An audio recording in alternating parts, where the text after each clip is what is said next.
ng dapit, hapon ay umayakap sa Manila. Nagpipita ng gininto ang liwanag sa makasaysayang baybay na tanaw mula sa penthouse, suote ng mga Valderrama.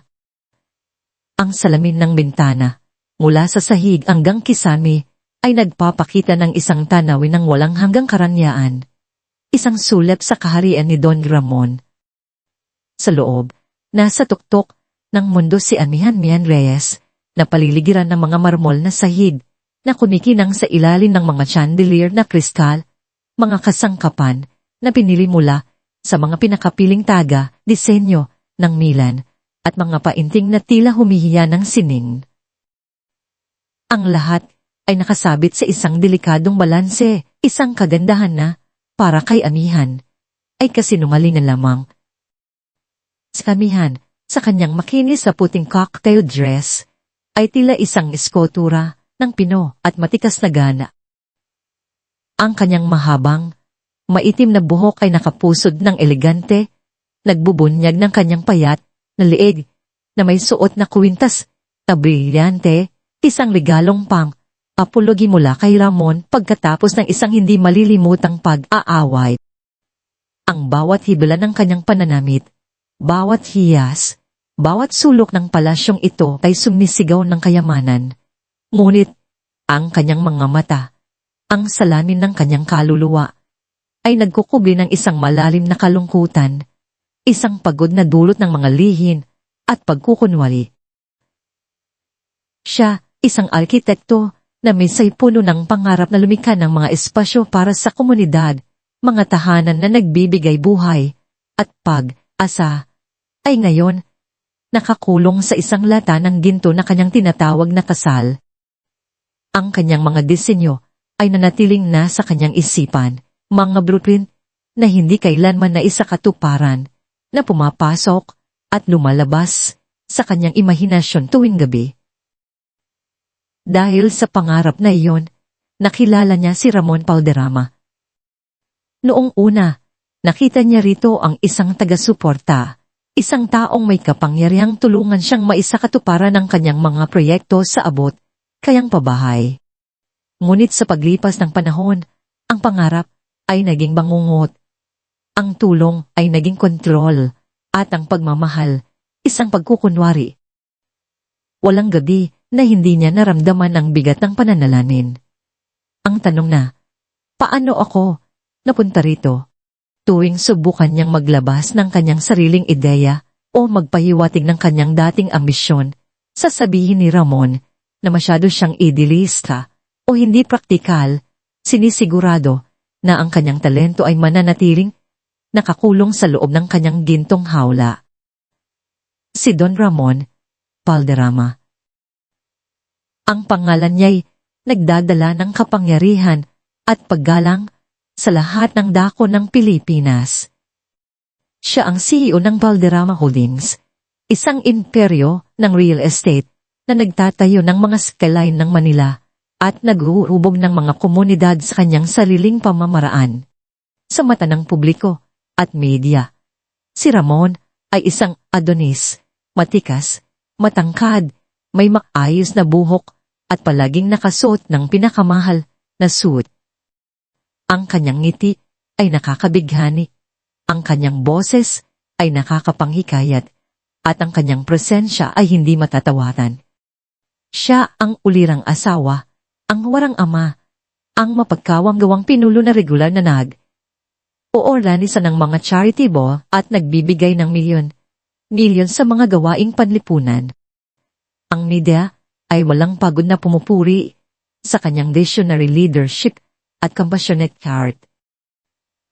Ngunit sa likod ng mga nakasarang pinto, sa mga pribadong silid na hindi naabot ng mga kamera, si Ramon ay isa namang tiraw.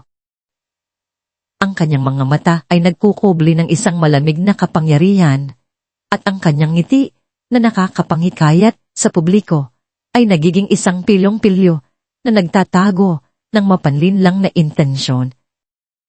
Ang kanyang pagmamahal ay isang uri ng pagkontrol. Ang kanyang pag-aalala ay isang paraan ng pagmamanipula. Sa araw, Sinisiguro niya na alam ni Amihan ang bawat galaw niya. Sino ang kausap mo? Bakit ka nakangiti sa telepono? Saan ka pupunta? Ang bawat text message, bawat tawag, ay tila may anino ni Ramon na nagbabantay. May mga pagkakataong kinuha niya ang telepono ni Amihan at sinuri ang bawat nilalaman nito. Sinasabing, para lang sa seguridad mo, mahal ko. Ngunit para kay Amihan, ito ay isang paglabag sa kanyang sariling espasyo, isang pagkakagapos na hindi niya matakasan. Ang pinakamalalang bahagi ay ang pagkakahiwalay ni Amihan. Dahan, ngunit tiyak, pinutol ni Ramon ang lahat ng koneksyon niya sa labas. Ang kanyang mga kaibigan sa kolehiyo, na minsay kasama niya sa mga gawaing komunidad, ay unting lumayo. Masyado kang abala sa proyekto, Mian, ang sabi ni Ramon sa kanyang mga kaibigan, o hindi maganda sa imahe ng Valderrama ang mga gawaing pangmasa. Ang mga imbitasyon sa mga social gathering na hindi kasama si Ramon ay hindi nakakarating sa kanya. Kung minsan, susubukan niyang tawagan ang kanyang ate, si Alonsina. Ngunit biglang papasok si Ramon sa silid o kala'y aksidenteng mapuputol ang tawag. Ang kanyang pamilya na nakatira sa probinsya ay mahirap na rin niyang makontak. Nagpadala sila ng mga liham, pero ang mga ito ay madalas na nawawala o kaya'y naka-hold sa kanyang sekretarya. Ang pagmamahal niya para kay Laya, ang kanilang munting anghel, ang tanging nagbibigay sa kanya ng lakas upang mabuhay sa mundong ito ng pagkukunwari. Dumating ang gabi ng pagbubukas ng paraiso, kahit sa Tagaytay. Ito ang pinakabago at pinakamagarang proyekto ng Valderrama Holdings, isang sprawling resort na ipinagmamalaki ang infinity pools, mga private villa, at isang panoramang nakamamangha sa Taal Leke. Ang lugar ay puno ng mga piling tao sa lipunan, mga politiko, mga negosyante, mga celebrity, at syempre, ang hukbo ng mga mamamahayan na handang maghatid ng bawat detalye ng grandeur ng Valderrama. Ang buong lugar ay nagliliwanag sa gintong ilaw, ang hangin ay pinupuno ng halimuyak ng mga bulaklak at mamahaling pabango, at ang musika ng string quartet ay nagbibigay ng elegante na ambience. Suot ni Amihan ng isang gown na kulay emerald green. Regalo ni Ramon na bumagay sa kanyang kutis at nagpapatingkad ng kanyang mga mata. Sa kabila ng kanyang karangyaan, isang mabigat na ulap ang nakabitin sa kanyang kalooban. Ramdam niya ang bawat tingin, ang bawat bulong na tila binubusog ang kanyang kalungkutan. Nagsimula ang trahedya sa isang simpleng tunog, ang pag-ping ng kanyang telepono. Isang hindi kilalang numero. Nagulat si Amihan dahil alam niyang bawal siyang makatanggap ng tawag mula sa hindi rehistradong numero, lalo na sa mga pampublikong kaganapan. Sinubukan niyang patayin agad ang tawag, ngunit huli na. Narinig ni Ramon na kausap ang isang senador, ang bahagyang ring. Agad siyang lumingon kay Amihan, ang kanyang ngiti sa publiko ay biglang nawala. Napalitan ng isang tingin na nagpapahiwatig ng pagbabanta. Sino yan? Amihan. Tanong ni Ramon, sa tonong may halong pagmamay, ari at pagdududa, sapat lamang para marinig niya, ngunit hindi sapat para marinig ng iba sa kanilang paligid. Wala, Ramon. Wrong number lang, marahil, sagot ni Amihan. Pilit na pinapanatili ang kalmado niyang ekspresyon. Naramdaman niya ang malamig na pawis na dumadaloy sa kanyang likod. Alam niyang ang maliliit na pagkakamali ay nagpapalitaw ng halimaw sa loob niya. Wrong number. Dito sa isang importanteng gabi. Hindi ko, matanggap ang paliwanag na yan. Amihan, sabi ni Ramon, ang kanyang tinig ay mas bumaba. Isang pahiwatig ng kanyang lumalagong galit. Sumama ka sakin. Bago pa man makapagsalita si Amihan, inila na siya ni Ramon sa kanang braso. Mahigpit ang kanyang hawak, halos bumaon ang mga daliri nito sa kanyang balat, na iiwan ng pakiramdam ng pamamanhid at sakit. Pilit siyang ngumiti sa mga taong tumitingin sa kanila, sinisiguradong walang sinuman ang makakahalata sa tunay na nangyayari. Dinala siya ni Ramon sa isang liblib na sulok sa likod ng isang malaking pantry na nagbibigay ng anino sa tabi ng isang service area na may mahinang ilaw. Ito ay malapit sa isang security camera na ayon sa kaalaman ni Amihan ay inilagay para lamang sa monitoring ng arian, hindi para sa pagsubaybay sa tao. Ang kamera ay nakatuon sa isang storage room at bahagya lamang makita ang lugar kung saan sila naroroon. Ito ay isang lugar na perpekto para sa isang lihim na pag-atake na walang saksi maliban sa isang walang boses na lens. Ano sa tingin mo ang ginagawa mo? Pulong ni Ramon, ang kanyang mukha ay halos dumikit na sa mukha ni Amihan, ang kanyang mga mata ay naglalagablab. Sino ang kinakausap mo? May tinatago ka ba sa akin? Wala nga, Ramon. Hindi ako nakikipag-usap sa kahit sino. Pinaghihinalaan mo ba ako? Pilit na sagot ni Amihan, ang kanyang puso ay halos lumabas sa kanyang dibdib. Ngunit hindi nakinig si Ramon. Ang kanyang galit ay naghari. Ikaw na babae ka, masyado kang mapagkunwari. Akala mo ba, hindi ko nakikita ang mga tingin mo sa ibang lalaki? Akala mo ba niloloko mo ako? Bago pa man makapagprotesta si Amihan, binitawan ni Ramon ang kanyang braso at muling hinawakan ito, mas mahigpit kaysa dati. Gusto mong malaman kung sino ang talagang nagmamay-ari sa iyo? Pulong niya, bago niya ito itinulak sa dingding. Ang kanyang braso ay pinisil ng mas matindi, ang kanyang mga kuko ay halos bumaon sa kanyang balat. Narinig ni Amihan ang isang bahagyang tunog ng kanyang buto, na tila nababalukpot, at ang sakit ay umakyat sa kanyang buong katawan. Lumabas ang mga salitang walang kwenta. Hindi ka karapat, dapat, malandi, at ingrata, mula sa bibig ni Ramon, bawat isa ay tila isang matalim na kutsilyo na humihiwa sa kanyang pagkatao. Ang bawat salita ay mas masakit pa kaysa sa pisikal na sakit. Habang pinipisil ni Ramon ang kanyang braso, may kausap siya sa telepono na hindi nakikita sa kamera at narinig ni Amihan ang bahagyang pagbanggit niya sa pangalang Mang Pio, Salvador at isang bagay tungkol sa paglilinis ng lupa. Pagkatapos ang ilang sandali ng paghihirap, binitawan siya ni Ramon at siya'y upo sa sahig, umiiyak ng tahimik. Ang kanyang braso ay namamanhid sa sakit na ngayon ay may malinaw na bakas ng mga daliri ni Ramon, lila at namamaga.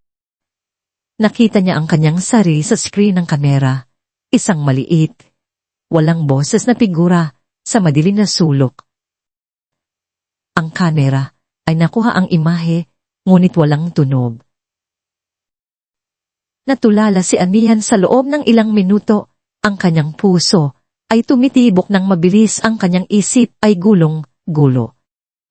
Nang makabawi siya, nakita niya si Ramon na nakatayo sa kanyang harapan. Ang kanyang mukha ay muling bumalik sa kanyang maskarang uliran. Lumapit siya kay Amihan at sa isang tinig na nakakatakot na kalmado, sinabi niya, "Tumayo ka, Amihan. Huwag mong sirain ang gabing ito. At huwag kang magsalita ng kahit ano."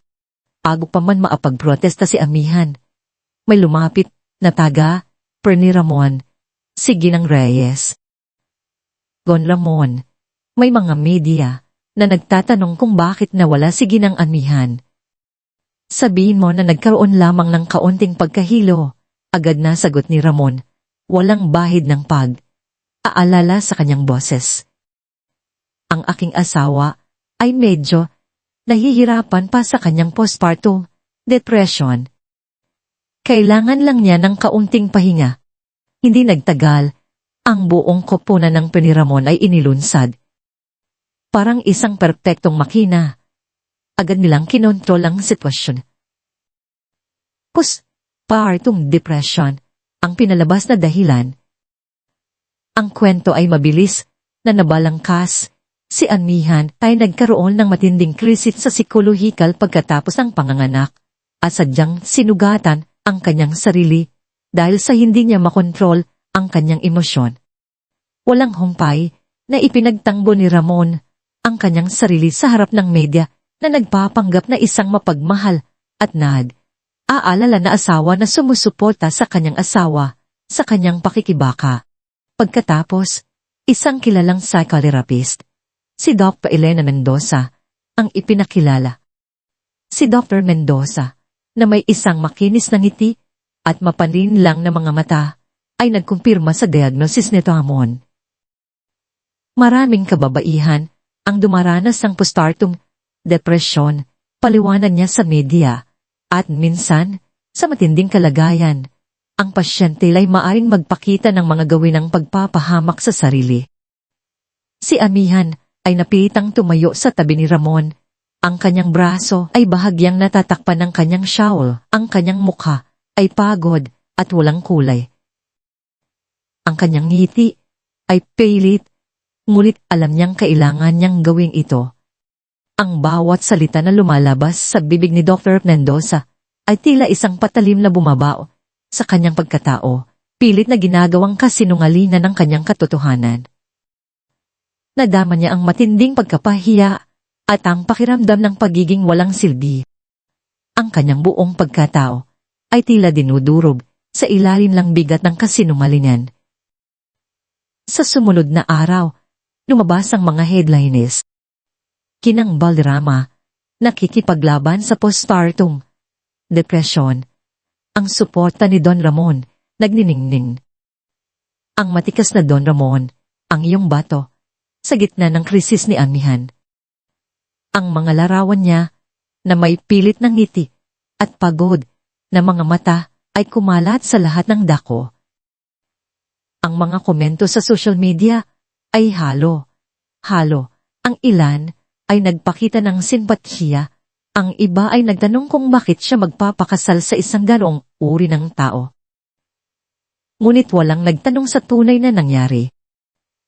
Lahat ay naniwala sa kwento ni Ramon. Sa pribadong silid, tulugan ng Valderrama penthouse, nakahiga si Amihan sa kanyang kama, nakatingin sa kisame. Ang kanyang braso ay masakit pa rin at ngayon ay may benda. Ayaw niyang tignan ang kanyang sarili sa salamin. Ayaw niyang harapin ang katotohanan ng kanyang pagkasira. Ang kanyang katawan ay nasaktan, ngunit ang kanyang kaluluwa ay mas nasaktan pa. Pumasok si Ramon sa silid. Ang kanyang mukha ay kalmado at nagpapanggap na aalala. Pumupo siya sa gilid ng kama. Amihan, mahal ko, sabi niya, alam kong mahirap ito para sa iyo. Ngunit tandaan mo, gagawin ko ang lahat para protektahan ka. Kinuha niya ang kanyang kamay, ngunit agad itong inialis ni Amihan. Huwag kang magpanggap, bulong ni Amihan. Ang kanyang boses ay nanginginig. Alam mo ang totoo. Ang totoo. Sagot ni Ramon. Ang kanyang boses ay biglang lumanig. Ang totoo ay nagdurusa ka, Amihan. At kung hindi mo pipiliing maging maayos, kung patuloy mong ipagpipilitan ang iyong mga pantasya, maaaring isipin ng mga tao na hindi ka nakarapat, dapat na mag-alaga kay Laya. Ang huling salita ni Ramon ay tumama sa kanya, tulad ng isang matalin na kutsilyo. Laya. Ang kanyang anak. Ang kanyang buong buhay. Ang tanging dahilan kung bakit siya nabubuhay pa. Ano ang ibig mong sabihin? Tanong ni Amihan.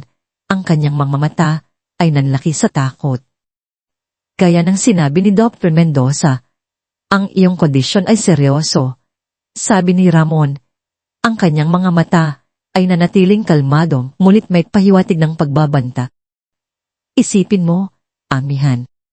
Isang inang may malubhang postpartum depression na sadyang nananakit ng sarili at nagiging emosyonal na hindi matatag. Sa tingin mo ba ay igagawan ng korte ang kustodya kay Laya sa isang ganoong ina? Ang hangin ay tila nawala sa silid. Ang banta ay hindi lamang sa kanya, kundi sa pinakamamahal niyang anak. Hindi mo maaring gawin yan, bulong ni Amihan. Ang kanyang boses ay halos hindi marinig. Kaya ko, Amihan, at gagawin ko, sabi ni Ramon, ang kanyang tinig ay malamig at determinado. Ang impluwensya ko ay malawak. Ang mga abogado ko ay may kakayahan. Ang hukuman ay makikinig sa akin. Lalaki si Laya na may alam na ang kanyang ina ay isang may sakit na babae, isang taong hindi kayang alagaan ng sarili, lalo na ang kanyang anak.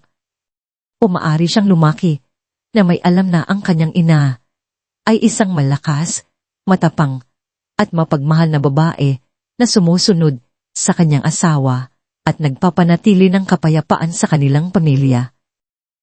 Nasa sa iyo ang pagpili, Amihan. Pagkatapos, tumayo si Ramon at lumabas ng silid. Iniwan si Amihan sa loob ng kanyang gintong hawla. Ang kanyang puso ay nababalot ng takot at kawalan ng pag-asa. Ang mga salita ni Ramon ay umalingaw-ngaw sa kanyang isip. Laya. Laya. Ang kanyang munting anghel. Ang kanyang dahilan upang lumaban. Ngunit paano siya lalaban kung ang laban ay nangangahulugan ng pagkawala ng pinakamamahal niya? Naramdaman ni Amihan ang buong bigat ng kanyang sitwasyon.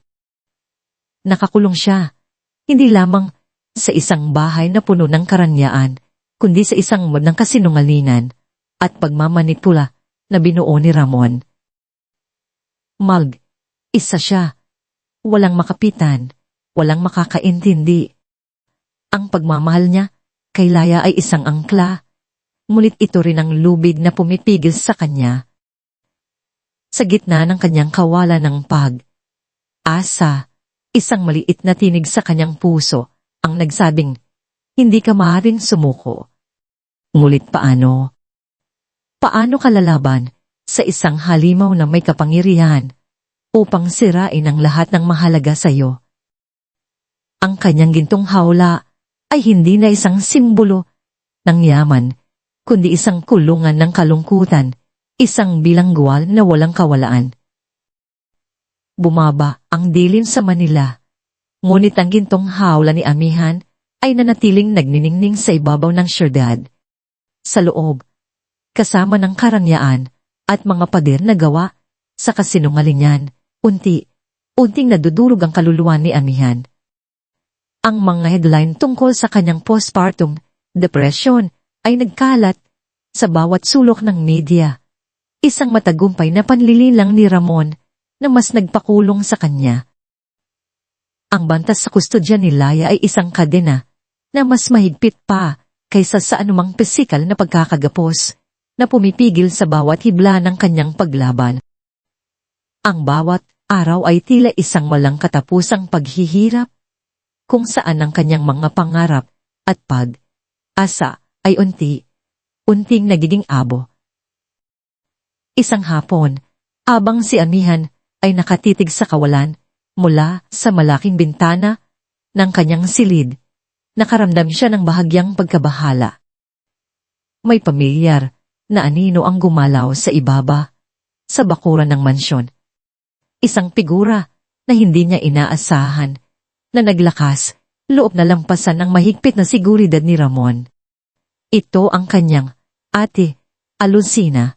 si Ate Alonsina Reyes. Ang pangalan niya mismo ay nagbibigay ng lakas at pag-asa sa mga kumikilala sa kanya. Bilang isang kilalang abogado sa kapaligiran at aktivista sa lipunan, si Alonsina ay hindi lamang matalino kundi matapang din, handang ipaglaban ang mga naaapi. May reputasyon siyang hindi sumusuko, na tila nagtataglay ng walang hanggang enerhiya upang salungatin ang mga makapangyarihan. Ngayon, ang kanyang presensya sa Valderrama Mansion ay tila isang malakas na pagyanig sa tahimik na bilangguan ni Amihan. Sa kabila ng mga babala ni Ramon na huwag makipag-ugnayan sa sinuman, hindi mapigilan ni Amihan ang sarili. Tumakbo siya pababa, ang kanyang puso ay tumitibok ng malakas, hindi sa takot kay Ramon, kundi sa matinding tas sana sa wakas ay mayroong karamay. Naratnan niya si Alonsina na nakikipagtalo sa mga security guard. Ang kanyang mga mata ay nagliliyab sa determinasyon. Ate, bulong ni Amihan, isang luha ang dumaloy sa kanyang pisngi. Nilingon siya ni Alonsina at ang kanyang matigas na ekspresyon ay lumambot. Sa isang sulyap, nakita ni Alonsina ang lahat. Ang maputlang kutis, ang mga mata, na nagkukubli ng matinding sakit, ang bahagyang pagyuko, ang balikat na dating puno ng kumpiyansa. Niyakap niya si Amihan ng mahigpit, isang yakap na tila nagbibigay ng proteksyon at lakas. Niyan, ano ang nangyayari sa iyo? Pulong ni Alonsina, ang kanyang tinig ay puno ng paalala. Alam kong hindi totoo ang mga sinasabi nila. Kilala kita. Hindi mo gagawin ang sinasabi nila. Sa yakap ng kanyang ate, bumuhos ang luha ni Amihan, mga luha na matagal niyang pinitigilan. Ngunit hindi niya masabi ang buong katotohanan. Ang banta, kay Laya, ay isang pader na bumabalot sa kanyang dila. Ate, mahirap. Tanging nasabi niya, ang kanyang tinig ay basad. Kahit ano pa man yan, Mian, nandito ako, sabi ni Alonsina na hinahaplos ang likod ng kanyang kapatid. Hindi kita iiwan. Hindi nagtagal. Dumating si Ramon, ang kanyang ngiti ay nakakabighani, ngunit may bahid ng pagbabanta.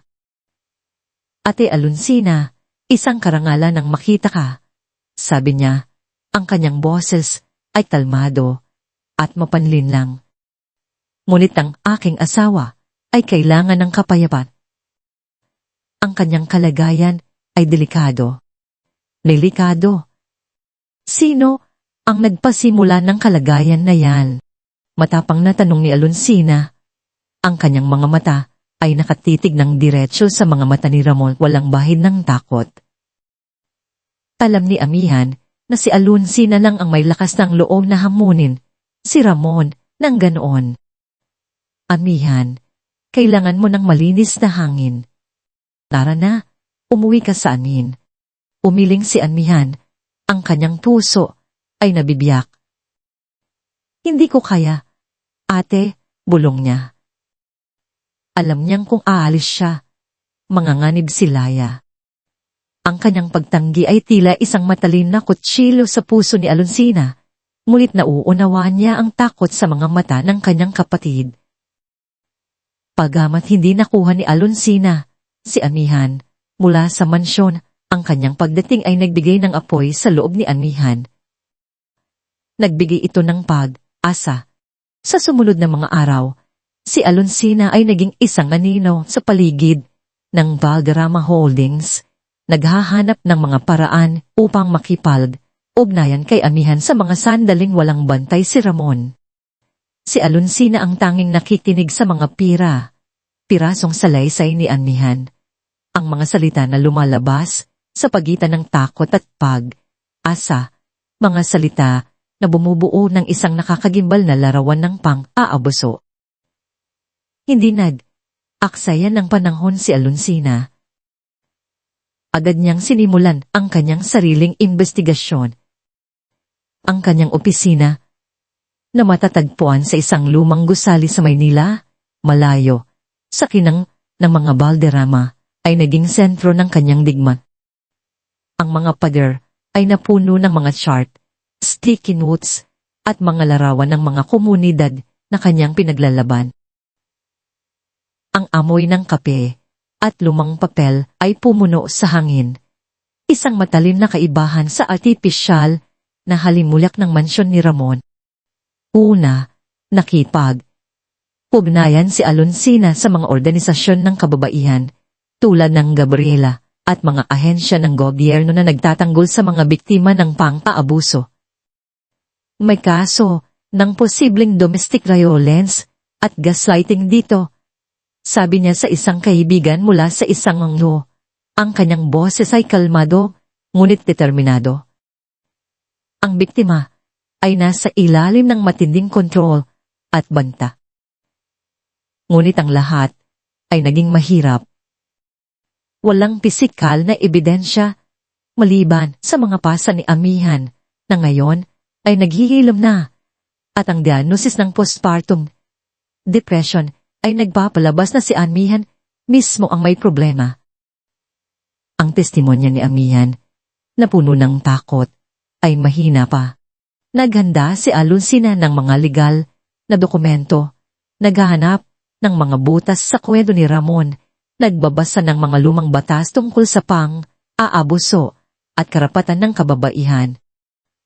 Gumamit siya ng mga koneksyon niya sa media at kiba't ibang ngos upang simulan ang pagpindot kay Ramon.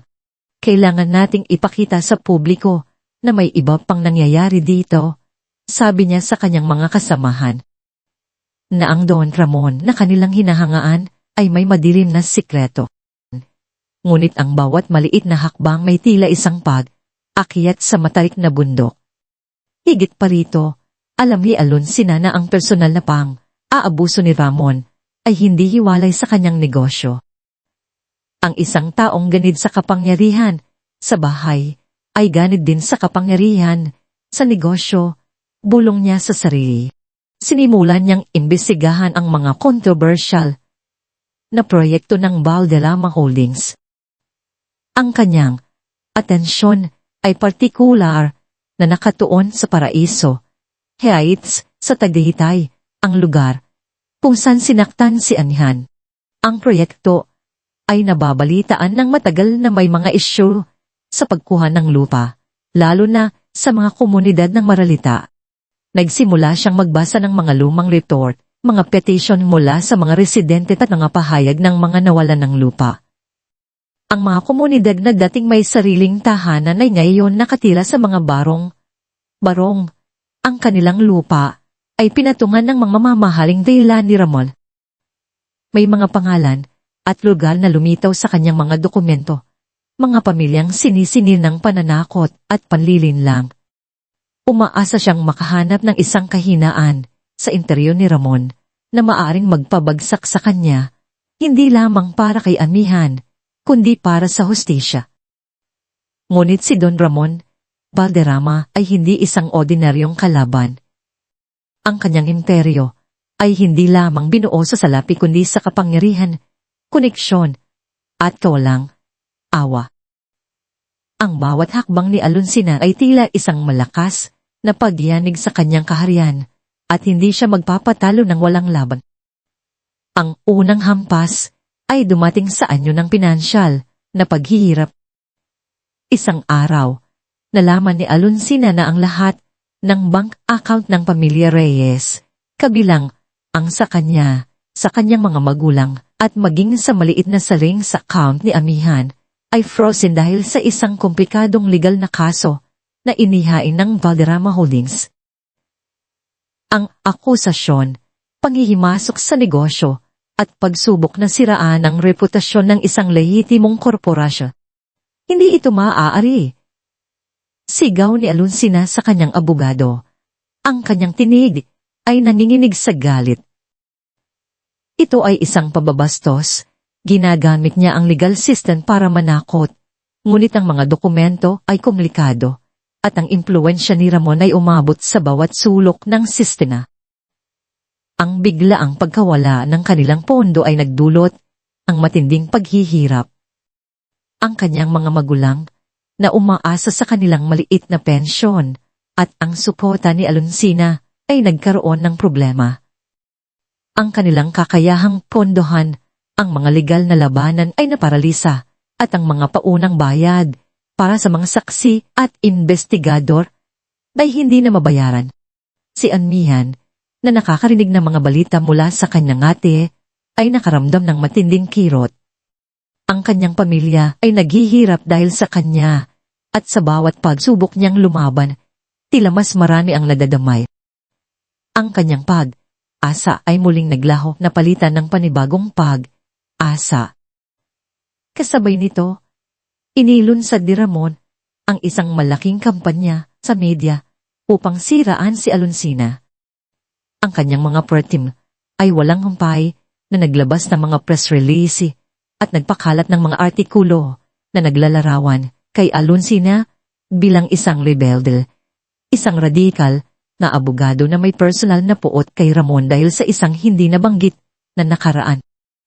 Siya ay tinawag na tagapagwasak ng negosyo, problematikong aktivista at isang abogadong gumagamit ng kanyang impluwensya para sa pansariling agenda. Ang kanyang mga proyektong pangkapaligiran at mga kampanyang panlipunan ay ginawang abalang walang kabuluhan at nagpapahirap sa pag-un. Ang kanyang kredibilidad na matagal niyang pinaghirapan ay sinisira sa harap ng publiko. Ang mga kaibigan at kasamahan niya ay nagsimulang magtanong at ang ilang mga kliyente ay lumayo. Ang kanyang mga pagsisikap na simulan ang isang pampublikong diskurso tungkol sa aabuso kay Amihan ay nawala sa gitna ng inay na nilikha ni Ramon. Para kay Amihan, ang mga panunupin ni Ramon ay nagdulot ng lalong matinding pagkabagabag. Ang kanyang buhay sa mansyon ay naging isang walang katapusang sali ng psychological torture. Araw-araw, may isang bulong si Ramon, isang tanong na nagpapahiwatig, isang paalala. Kumusta ang ate mo, Amihan? Mukhang nahihirapan siya sa kanyang mga kaso. Sayang, kung hindi siya makikialam sa atin, hindi sana siya masisira. O kaya naman, masaya ba si Laya ngayon? Baka kailangan niya ng isang ina na may malusog na pag-iisip. Hindi ko alam kung igagawad iyan sa'yo ng korte, lalo na kung patuloy kang magiging pabigat sa pamilya mo. Ang kanyang mga salita ay tila mga anino na sumusunod sa kanya sa bawat sulok ng kanyang malaking silid na nagpaparamdam sa kanya ng pagkakulong at kawalan ang pag-asa. Nadama ni Amihan na bawat pinto ay nagsasara, bawat bintana ay nakakandado. Wala siyang makitang daan palabas. Ang kanyang kalayaan ay tila isang malabong alaala.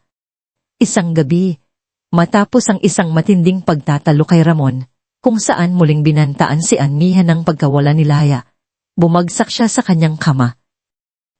Ang mga luha ay walang umpay na dumaloy, ang kanyang katawan ay nanginginig sa matinding pagod at tako. Ang pakiramdam ng pagkakulong ay umabot na sa rurok.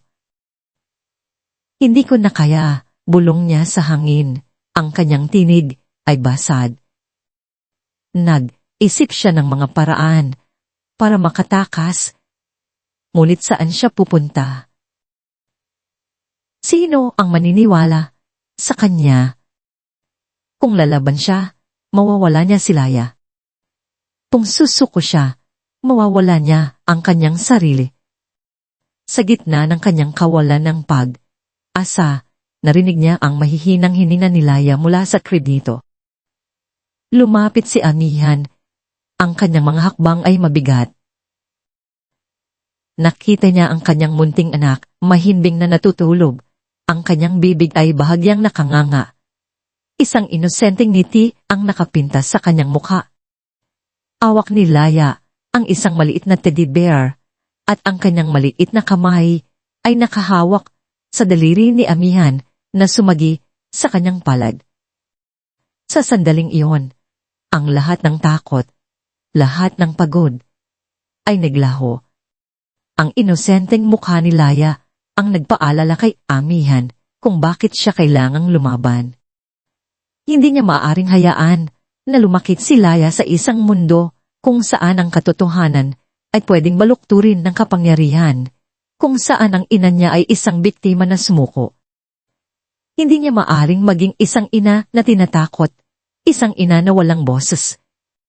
Ang ngiti ni Laya, ang kanyang pagtitiwala, ay naging apoy na muling nagpaalab sa kalooban ni Amihan. Hindi ako't susuko, bulong niya. Ang kanyang mga luha ay nagbago mula sa pagdadalamhati patungo sa determinasyon. Lalaban ako, Laya. Hindi lang para sa akin, kundi para sa iyo. Para sa iyong kinabukasan, kung saan ang katotohanan ang maghahari. Ang kanyang sumpa ay isang tahimik na panalangin, isang pangako na kanyang itatanim sa puso niya. Samantala, sa isang malayong sulok ng Valderrama Holdings, isang kabataang nagngangalang Isagani Cruz ang nakikipagbuno sa kanyang sariling konsensya. Si Gani, isang idealistang intern, ay ang responsible sa pag-install ng security camera system sa Tagaytay noong gabing iyon. Hindi niya sinasadya, ngunit siya ang tanging nakakita sa buong footage, hindi lamang ang video, kundi maging ang audio ng buong pangyayari. Narinig niya ang bawat malupit na salita ni Ramon, ang bawat pagdaing ni Amihan. Narinig din niya ang pagbanggit ni Ramon kay Mang Pio Salvador at ang paglilinis ng lupa. Si Gani, na may background mula sa isang maralitang komunidad, ay pamilyar sa mga kwento ng panlilinlang at pagkuha ng lupa ng mga malalaking kumpanya. Napanood niya ang paghihirap ng mga pamilyang nawalan ng tirahan para sa mga proyekto tulad ng Paraiso, Heights. Dahil sa kanyang posisyon sa Valderrama Holdings, nagkaroon siya ng access sa mga confidential files.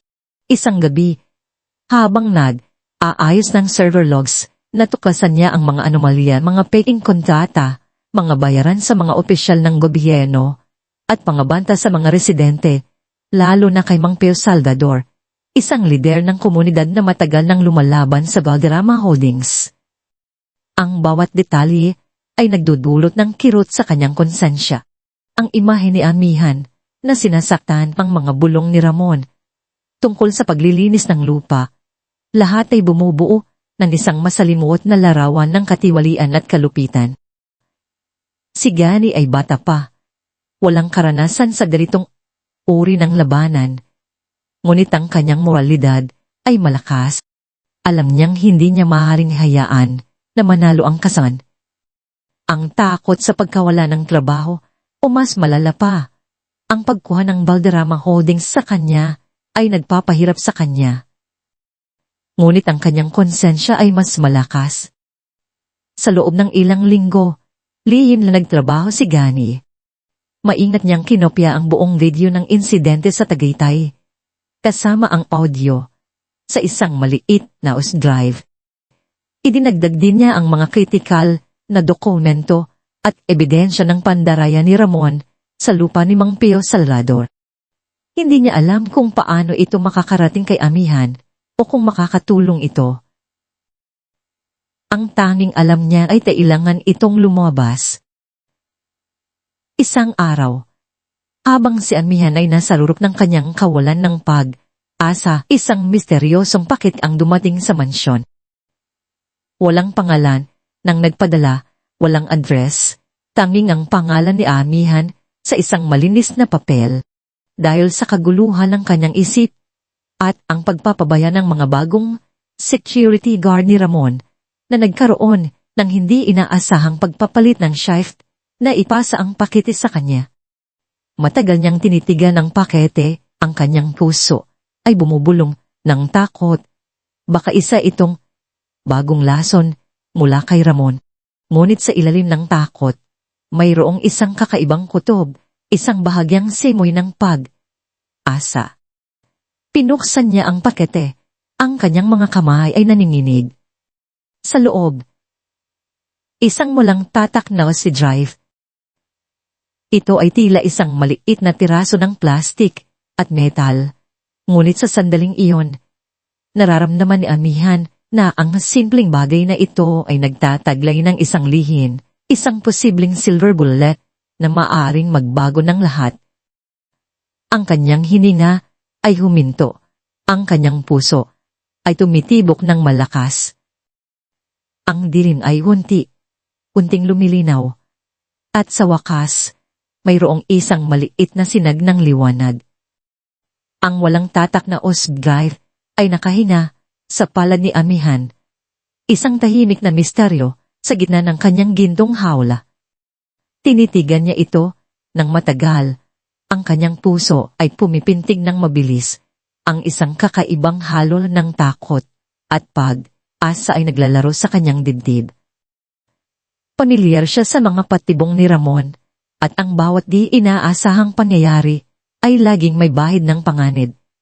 Ngunit ang munting bagay na ito ay nagmumula sa isang lihim na kamay, isang kamay na hindi nagtatago sa likod ng kapangyarihan ni Ramon. Ang pangakong binitiwan niya kay Laya ay muling umalingaw sa kanyang isipan, ang sumpa na lalaban siya.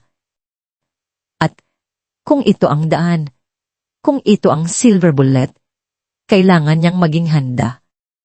Sa isang pagkakataon ng matinding lakas ng loob, isinaksak niya ang usi sa kanyang laptop. Ang screen ay nagliwanag, at isang listahan ng mga file ang lumitaw. Mayroong isang folder na may label na Tagaytayan footage at isa pa na Balderrama Docs Confidential. Ang kanyang hininga ay huminto nang makita niya ang file na may pangalang Paraiso Slideshow Footage Complete. 4. Ito nga. Pinindot niya ang play. Ang screen ay nagpakita ng isang bahagi ng gabi sa Tagaytay. Ang ilaw, ang musika ng string quartet, ang mga tao na nagsasayawan. Nakita niya ang kanyang sarili sa emerald green gown na nakangiti ng pilit. At pagtatapos, ang eksena kung saan siya hinila ni Ramon. Naramdaman niya muli ang sakit ng hawak nito sa kanyang baso, ang pamamanhid. Ngunit sa pagkakataong ito, mayroong kakaiba. Habang papalapit ang kamera sa sulok na kanilang pinuntahan, unti-unting lumilinaw ang tunog. Ang unang maririnig ay ang bulong ni Ramon, malabo, ngunit malinaw. Sino yan, Amihan? Ang boses niya ay puno ng pagdududa. Ang parehong boses na nagdulot ng lamig sa kanyang mga buto noon. Pagkatapos, ang kanyang sariling pilit na pagpapaliwanag. Remember lang, Ramon. Ngunit ang sumunod ay ang tunay na bangungot. Hindi ko matatanggap ang paliwanag na yan, Amihan. Ang tinig ni Ramon ay lumabas sa speaker, mas matalas, mas masakit kaysa sa kanyang naalala. Masyado kang mapagkunwari. Akala mo ba? Hindi ko nakikita ang mga tingin mo sa ibang lalaki. Akala mo ba niloloko mo ako? Bawat salita ay tumagos sa kanyang kaluluwa. Ang bawat tono ay nagpapakita ng kanyang galit at pagkontrol. Nanginginig si Amihan habang pinapanood niya ang sarili niyang katawan na itinulak sa dingding. Ang kanyang braso ay pinipisil. Narinig niya ang kanyang sariling mahihinang daing, ang tunog ng kanyang buto, na tila nababaluktot, ang mapaninlang na mga salita ni Ramon, walang kwenta, hindi ka karapat, dapat, malandi, ingrata. Mas malinaw ito kaysa sa kanyang naaalala, ang bawat salita ay bumabaon sa kanya muli. Ito ay ang buong katotohanan, ang lahat ng kasinungalingan, na pilit na itinago ni Ramon sa likod ng postpartum depression na kwento. Ngunit hindi lang iyon. Habang pinipisil ni Ramon ang kanyang braso, ang kanyang bibig ay nakasigaw ng mga pang-iinsulto, may bahagi ng audio na hindi niya inaasahan. Isang bahagyang tunog ng isang pangalawang boses. Parang may kausap si Ramon sa telepono. Oo, siguraduhin mong malinis na ang lahat. Ayokong magkaroon ng problema kay Mang Pio Salvador. Hindi ko kailangan ng gulo sa paglilinis ng lupa para sa pasidalawa. Tumigil ang mundo ni Anihan. Mang Pio Salvador. Paglilinis ng lupa. Ang mga salitang ito ay tila isang malakas na alarma na umalingaw-ngaw sa kanyang isipan. Naalala niya ang mga kwento ni Alonsina tungkol sa mga iligal na pagkuha ng lupa pa sa mga proyekto ng Valderrama, lalo na sa Paraiso Heights. Ang pagkakapareho ng kanyang personal na pang-aabuso sa kanyang pisikal na sakit at ang mga aktibidad na ito ay nagdulot ng isang napakalakas na pagkabigla. Hindi lang ito tungkol sa kanya. Ito ay tungkol sa maraming biktima. Naramdaman niya ang matinding galit na bumubulwak sa kanya. Ang mga kasinungalingan ni Ramon, ang kanyang pagiging doble, kara, ang kanyang kawalang awa, ay hindi lamang iwan ng mga pasa sa kanyang katawan, kundi sumisira din sa mga buhay ng iba. Ang banta sa kustodya ni Laya ay tila nawala sa harap ng mas malaking katotohanan. Hindi lang niya kailangang iligtas ang kanyang sarili at ang kanyang anak. Kailangan din niyang ilantad ang halimaw na si Ramon sa harap ng lahat. Sa kabila ng takot, sa gitna ng pagkabigla, isang kristal na desisyon ang nabuo sa puso ni Anihan. Ang kanyang pamilya ay nawawalan ng pag-asa. Ang kanyang ate ay nahihirapan sa legal na labanan. At si Ramon ay tila hindi matitinad. Ngunit ang na ito, ang daing na ito, ay nagbigay sa kanya ng isang pagkakataon. Isang sandali ng kalinawan sa gitna ng kaguluhan. Hindi siya susuko. Hindi siya pipikit. Haharapin niya si Ramon, hindi na bilang isang biktima, kundi bilang isang mandirigma na may dalang katotohanan. Ang kanyang mga kamay ay nanginginig, ngunit sa pagkakataong ito, hindi sa takot, kundi sa isang matinding pagpapasya. Kailangan niyang ng bot. Pagkatapos ng ilang oras ng pag-iisip at pagpaplano, nagpasya si Amihan na kailangan niya ng tulong. Hindi niya kayang gawin ito ng mag-isa. Ang kanyang unang hakbang ay ang kontakin si Alonsina. Alam niyang mahirap ang kalagayan ng kanyang ate, ngunit ito ang pinakamahalagang bagay na kanyang nakuha. Sa wakas, mayroong konkretong ebidensya. Sa isang lihim na pagkikita sa isang maliit na kakisamakati na malayo sa mga mata ni Ramon, ipinakita ni Amihan ang kay Alonsina. Ang kanyang ate, na payat na at pagod na sa kanyang patuloy na legal na pakikibaka, ay nagulat. Habang pinapanood ni Alonsina ang video, ang kanyang mga mata ay nanlaki sa bawat salitang lumalabas sa bibig ni Ramon. Ang kanyang paghinga ay naging mabigat, at ang kanyang mga kamay ay humigpit sa mesa. Kasinungalingan, ang hayop na ito. Pulong ni Alonsina, ang kanyang mukha ay namumula sa galit. Ito ang katotohanan, ito ang kailangan natin. Niyakap ni Alonsina si Amihan ng mahigpit. Niyan, pasensya na. Dapat ay mas maaga akong naniwala sa iyo. Dapat ay mas maaga akong nagtiwala sa instinto ko. Wala kang kasalanan, ate, sagot ni Amihan. Ang kanyang boses ay kalmado, ngunit may pahiwatig ng determinasyon. Ang mahalaga, mayroon na tayong laban na yon. Ipinakita din ni Amihan ang folder na Valderrama's Confidential, lalo na ang mga dokumento na nagpapahiwatig ng mga illegal na gawain ni Ramon sa lupa. At ito, dagdag niya, ang pangalang Mang Pio Salvador. Sinabi ni Ramon na lilinisin ng lupa pa sa kasidalawa ng Paraiso Heights.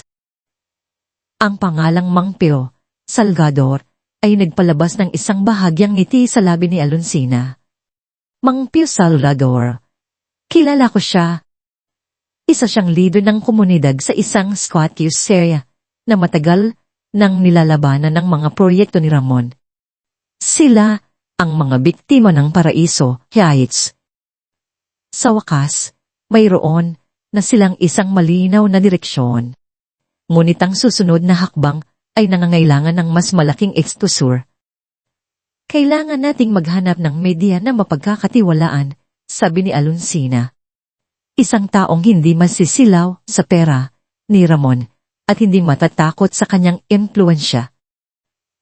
Naisip ni Alonsina ang isang pangalan, Anton Pondilaflor. Si Anton Pondilaflor ay hindi lamang isang mamamahayag, siya ay isang institusyon. Ang kanyang reputasyon bilang isang mamamahayag ng investigative journalist ay hindi matatawaran. Siya ay kilala sa kanyang walang takot na paglalanpad ng korupsyon sa gobyerno at mga krimen ng mga makapangyarihan. Siya ay mayroong isang uri ng karisma na nagmumula sa kanyang tapang at integridad.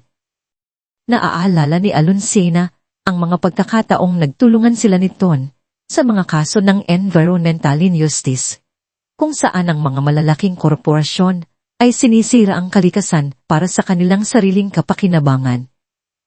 Si Ton ay laging handa, laging may pananagutan, at laging naghahanap ng katotohanan.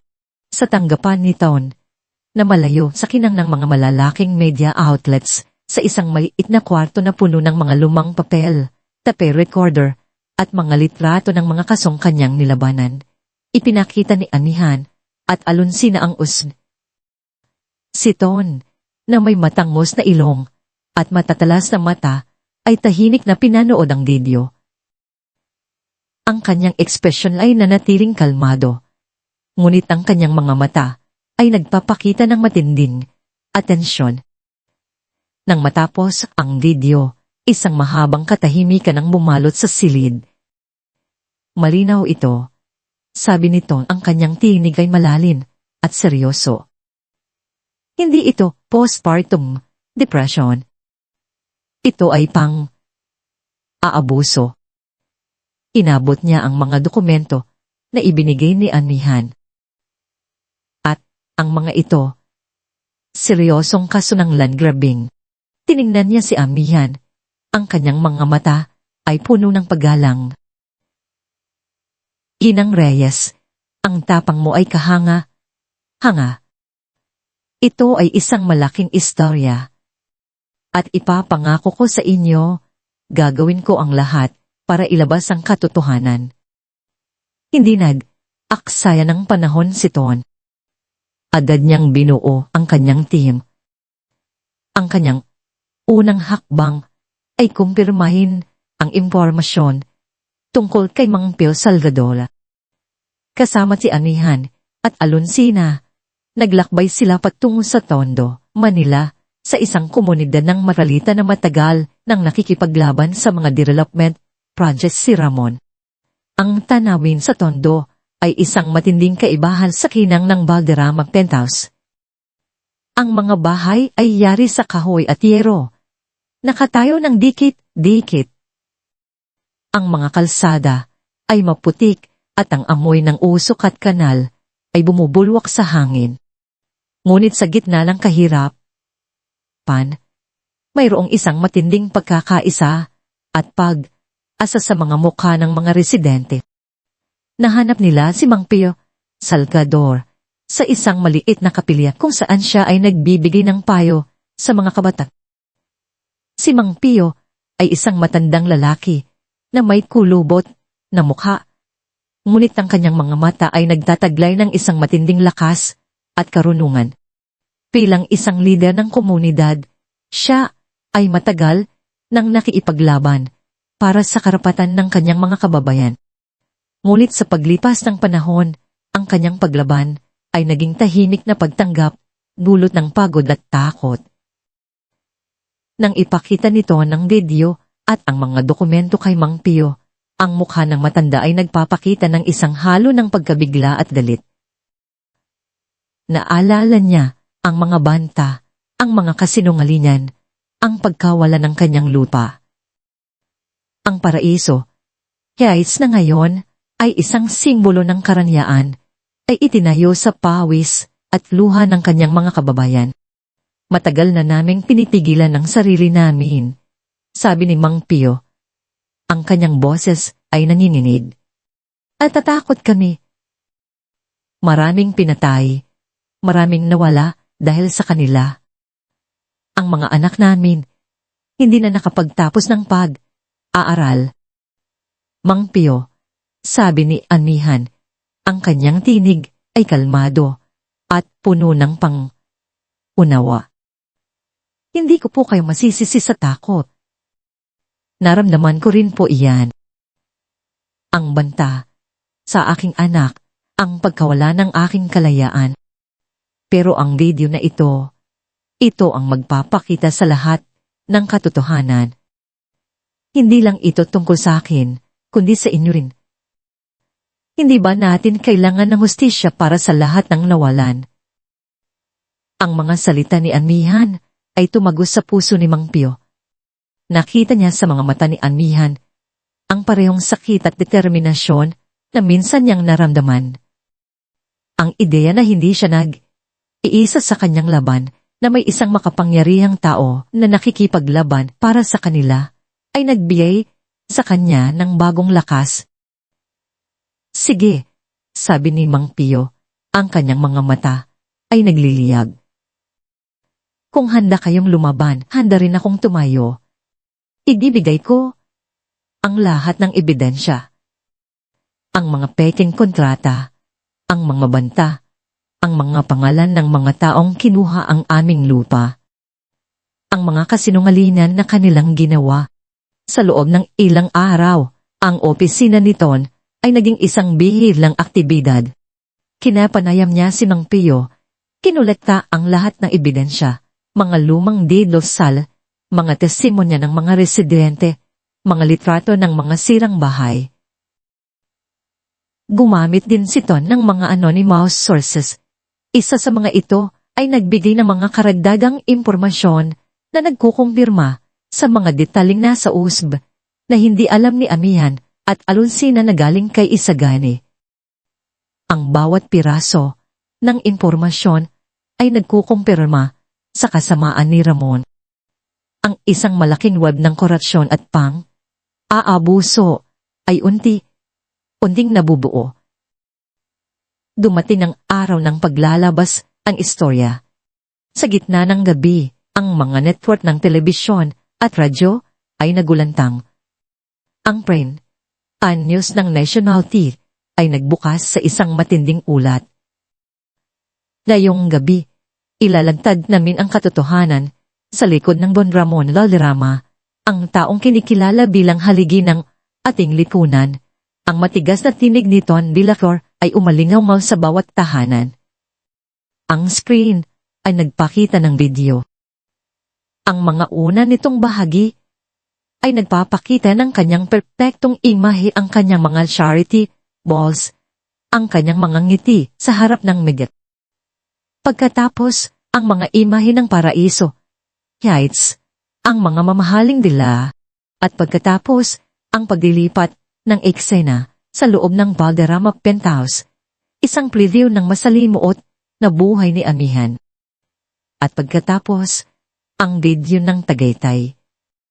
Ang footage na may kasamang audio ay ipinalabas ng buo.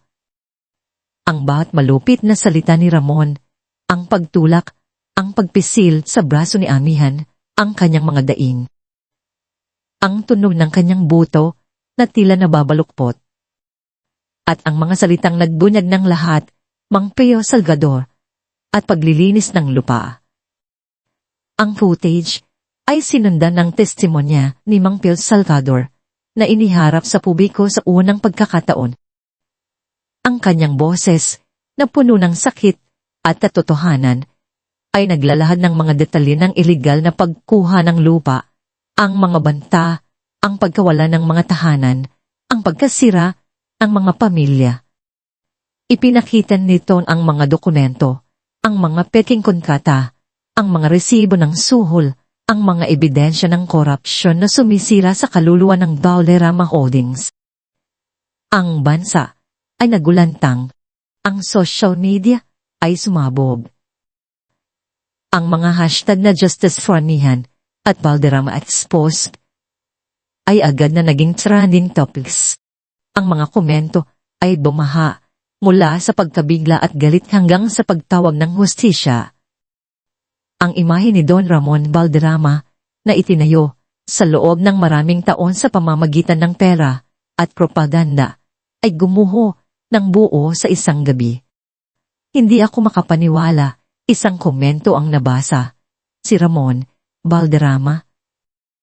Ang lalaking yon. Isang halimaw, ang Paul-Amihan. At ang mga tao sa paraiso guys, kailangan nilang magbayad. Isa pa, ito ang dahilan kung bakit hindi natin dapat pagtiwalaan ang mga mayayaman at makapangyarihan.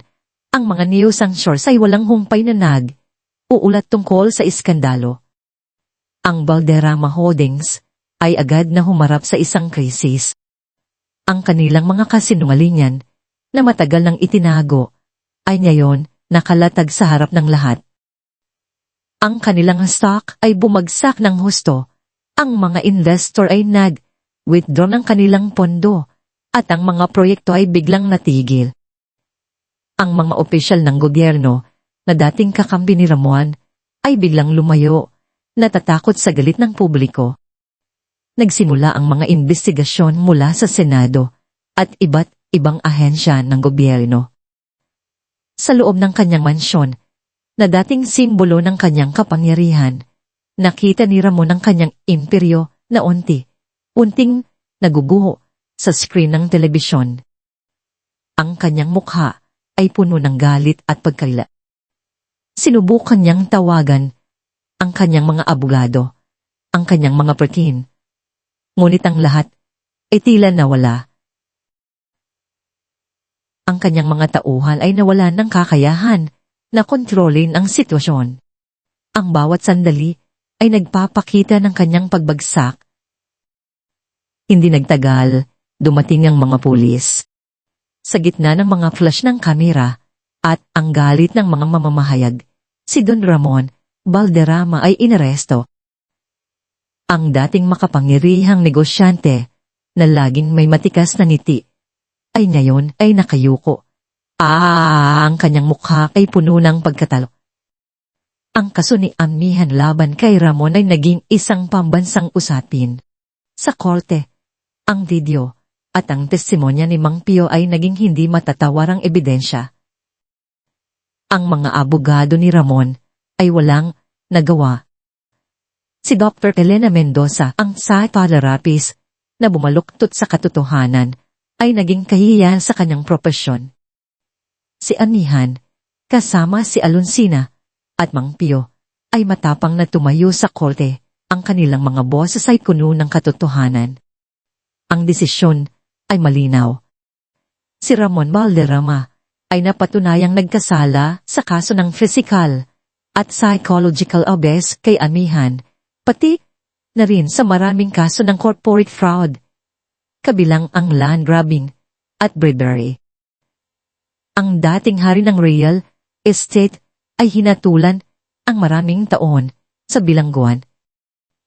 Sa labas ng korte, ang mga tao ay nagdiwang. Ang mga flash ng kamera ay muling nagliwanag. Ngunit sa pagkakataong ito, para kay Amihan. Sa wakas, ang langgan ay nabuksan. Ang bao ay nailantad. At sa mga mata ni Amihan, na dating puno ng takot, ay suminag ang isang bagong liwanag, ang liwanag ng hustisya at kalayaan. Ang kanyang puso, na matagal nang pinahihirapan, ay sa wakas nakahinga ng maluwag. Ito ay hindi lamang kanyang tagumpay.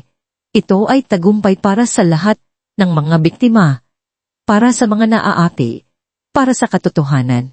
Ang Valderrama Holdings, na dating simbolo ng kapangyarihan, ay ngayon isang bangkay ng isang imperyo, at ang alaala ni Ramon ay magiging isang babala sa lahat.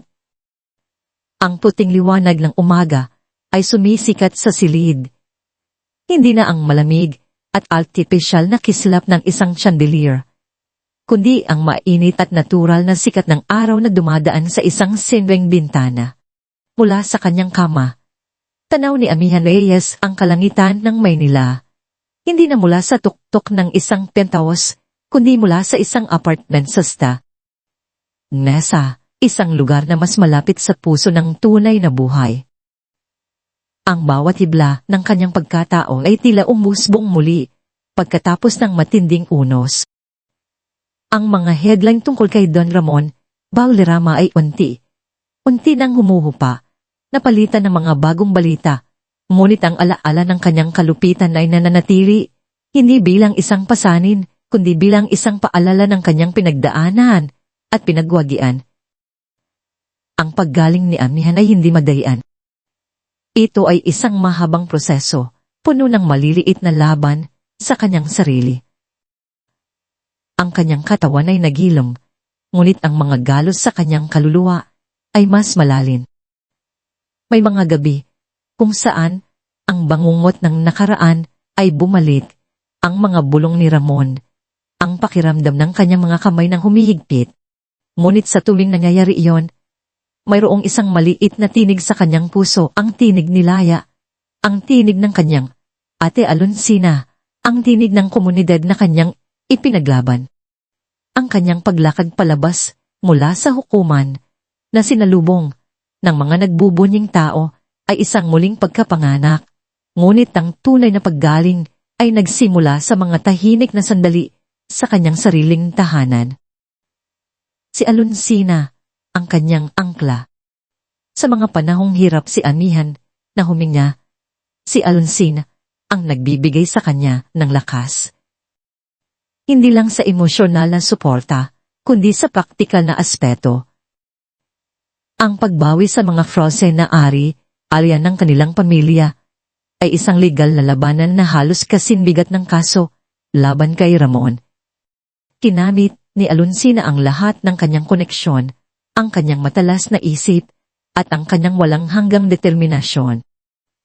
Ang mga abogado ni Ramon, bagamat limitado na ang impluensya ay pilit pa rin lumalaban, naghahanap ng mga butas, nagpapahilap sa proseso.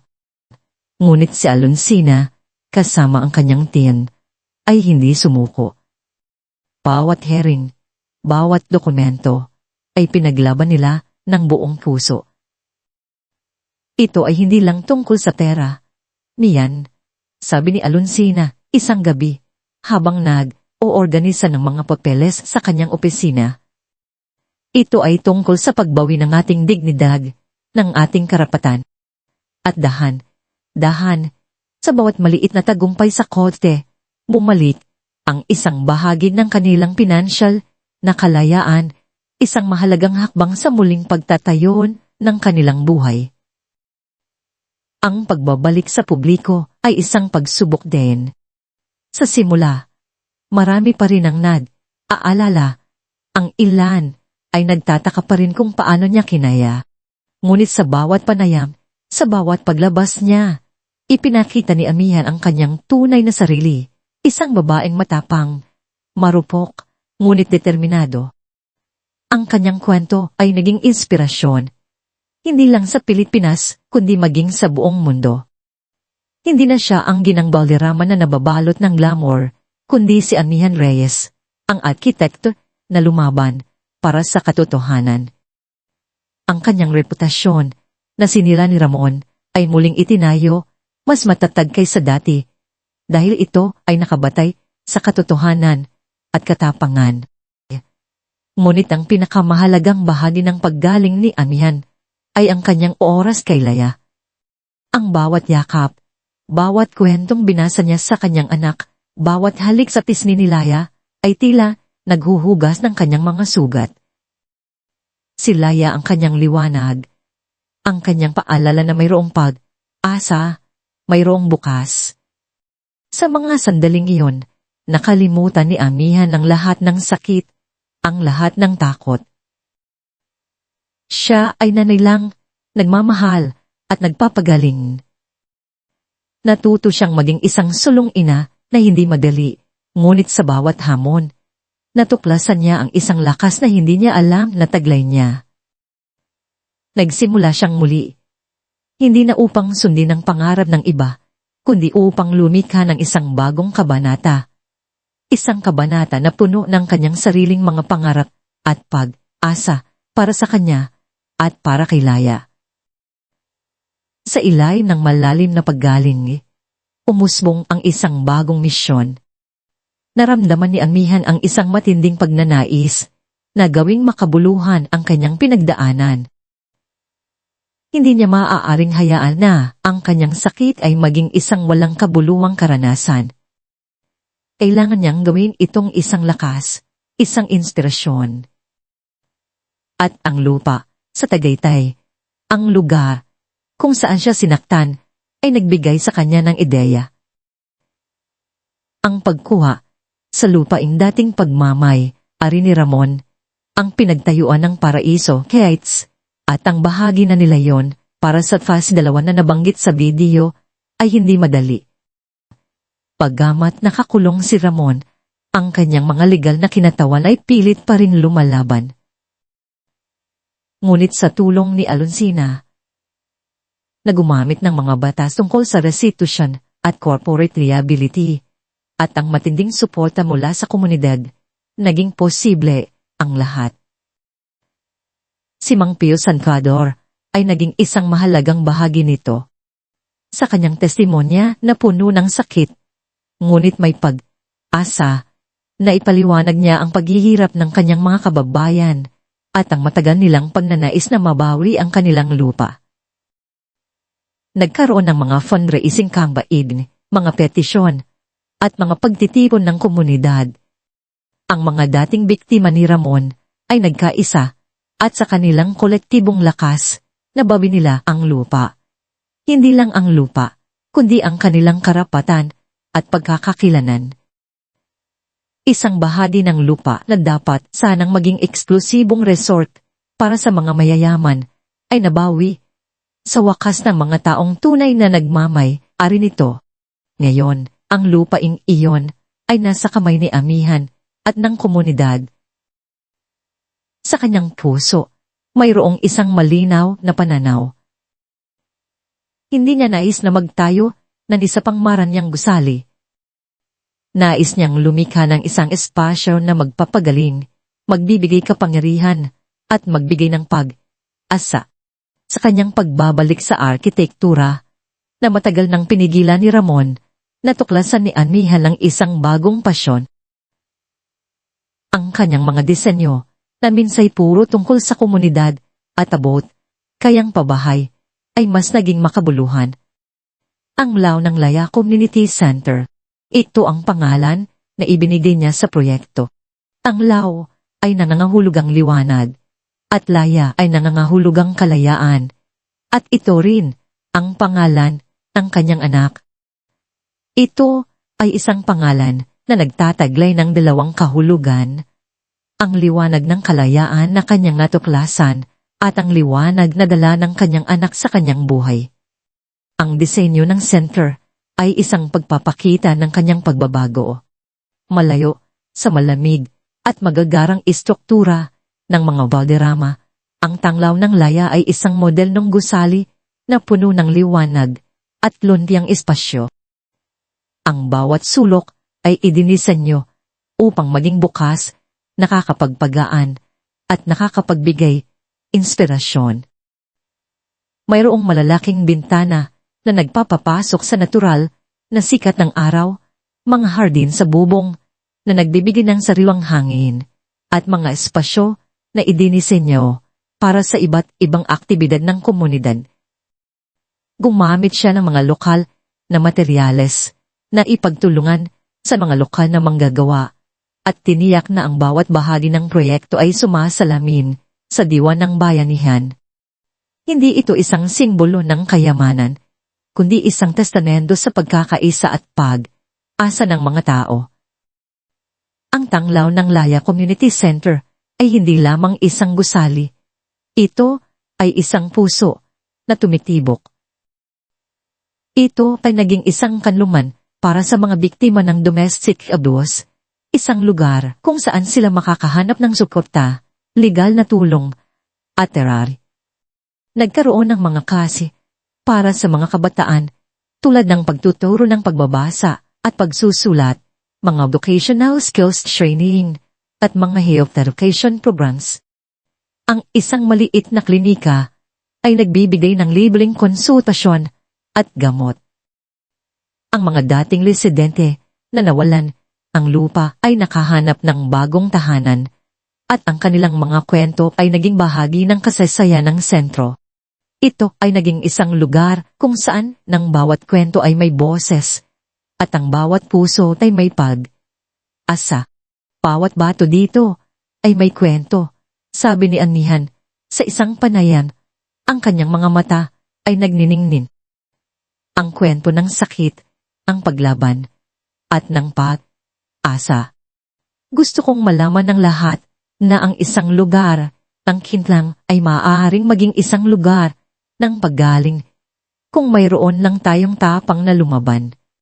Mula sa pagiging isang biktima, si Amihan Reyes ay naging isang tagapagtanggol. Ang kanyang boses na minsay pinatahimik ay ngayon may malakas na umalingaw sa mga forum at pagtitipon. Naging isang inspirasyon siya sa mga kababaihan na nakakaranas ng pang-aabuso, isang simbolo ng lakas sa mga komunidad na nawalan ng lupa. Ang kanyang mga karanasan ay nagbigay sa kanya ng empatiya at ang kanyang propesyon bilang arkitekto ay nagbigay sa kanya ng kakayahan na bumuo hindi lamang ng mga gusali, kundi ng mga pangarap. Siya ay naging isang aktivista, isang mentor, at isang tagapagtatag ng pagbabago. Ang kanyang misyon ay hindi na lamang upang makagawa ng mga disenyo, kundi upang bumuo ng isang lipunan na mas makatarungan, mas ligtas, at mas puno ng pag-asa. Isang araw, habang abala si Amihan sa pag-oorganisa ng isang seminar tungkol sa karapatan ng kababaihan, sa tanglaw ng Laya Community Center, mayroong isang pamilyar na mukha ang pumasok. Si Isa Ganigani Cruz. Siya ay mas matanda na ngayon, mas matikas, at may tiwala sa sarili. Ngayon ay isa na siyang independent programmer na nagtatrabaho sa iba't ibang proyekto, ngunit ang kanyang puso ay nanatiling tapat sa kanyang moralidad. Inang Reyes, bati ni Gani. Ang kanyang boses ay kalmado. Narito ako para ayusin ang server ng inyong computer lab. Ngumiti si Amihan. Ang kanyang puso ay puno ng pasasalamat sa kabataang ito na naging susi sa kanyang kalat. Salamat, Gani. Laging nasa oras. Walang masyadong salita, ngunit sa mga mata nila, mayroong isang malalim na pag-unawa. Ang isang tahimik na pagkilala sa kanilang pinagdaanan sa papel na ginampanan ni Gani. Kung hindi dahil sa iyo, Gani, bulong ni Amihan, ang kanyang mga mata ay nanunubig. Ngumiti si Gani, ang kanyang mga mata ay nagpapakita ng isang kakaibang halo ng pagkabata at karunungan. Ang bawat isa po ay may papel sa pagbabago ni ng Reyes. Nagkataon lang po na sa akin, nakasalalay ang maliit na piraso ng katotohanan. Hindi niya sinabi ang buong kwento kung paano niya sinuportahan si Ton sa likod ng mga eksena, ngunit nauunawaan ni Amihan. Ang kanyang tapang ay tahimik, ngunit ang kanyang epekto ay malaki. Sa kanilang maikling pag-uusap, pareho nilang naramdaman ang bigat ng nakaraan at ang pag-asa ng hinaharap. Ang kanyang maliit na hakbang ay naging simula ng isang malaking pagbabago. Si Amihan, na dating naramdaman na nag-iisa sa kanyang laban, ay natuklasan na mayroong mga hindi kilalang bayari na nakikipaglaban sa dilim. Nagpatuloy si Gani sa kanyang trabaho at nagpatuloy si Amihan sa kanyang misyon. Ang kwento ni Amihan ay nagtatapos, hindi sa isang tapos na pagtatapos, kundi sa isang patuloy na paglalakbay. Isang hapon, habang ang araw ay papalubog sa Manila at ang ginintuang liwanag ay yumayakap sa tanglaw ng Laya Community Center, nakatayo si Amihan sa gitna ng sibilisasyon. Ang sentro ay buhay na buhay, ang tawanan ng mga bata mula sa art class, ang bulungan ng mga kababaihan sa support group, ang tunog ng keyboard mula sa computer lab. Ang bawat sulok ay puno ng pagtasa. Lumapit sa kanya si Laya, na ngayon ay mas malaki na, ang kanyang buhok ay malambot at ang kanyang mga mata ay kislap.